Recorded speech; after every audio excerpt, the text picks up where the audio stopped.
The legislative session is in full swing at the Indiana Statehouse. Lawmakers are debating abortion issues, a gaming bill, vaping laws, and a whole lot more. Brandon Smith is our Statehouse reporter, and he's here to make sense of what lawmakers are up to. Hi, Brandon. Thanks for coming on. Thank you, Joe. First, there are a couple of bills that could have the effect of limiting abortions in Indiana. Can you tell us a little bit about those bills and what, if passed, would they mean for Hoosiers? Well, there's a bill in the House that would effectively ban most second trimester abortion procedures. Now, bill supporters say that those procedures are barbaric, but opponents say they're actually the safest option for women who want to terminate a pregnancy at that stage. Now, that bill hasn't been voted on in committee, but we do expect that to go through next week. There's a bill in the Senate that did pass committee this week that says pharmacists can actually deny women access to abortion-inducing drugs if they have moral or ethical objections to that. And it actually adds nurses and physician assistants as well to the list of people who can refuse to participate in an abortion.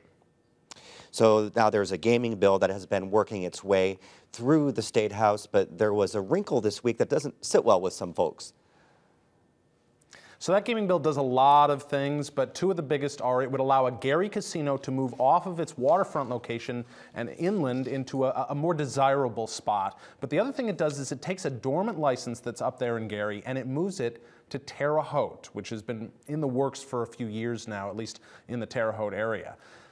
But Senator Ryan Mishler, a Republican senator, offered a different bill, and language in that says that dormant casino license could move potentially anywhere in the state of Indiana. Now, the casino industry, and understandably the folks in Terre Haute, do not like that at all. House lawmakers narrowly approved a new tax on electronic cigarettes. That bill is headed to the Senate. Vaping, especially among teens, hot-button topic in the state. But this isn't the only vaping legislation. What are the lawmakers hoping to achieve with these vaping laws, and do they seem likely to succeed? Well, you just said it, Joe. It's vaping among teens that I think lawmakers are really focused on. We've seen a lot of stories, a lot of data recently that both nationwide and here in Indiana that vaping among young people is really up.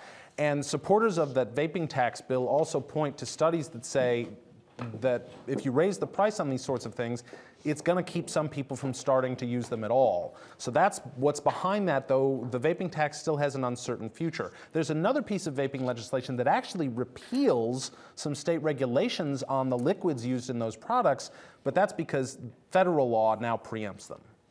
Okay, and finally, Brandon, there has been some proposals to expand stand your ground laws in the state.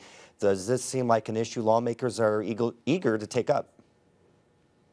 Well, it's faced a fairly easy road so far. What it does is stand your ground laws say you can legally use force, even deadly force, to protect you, another person, or your property.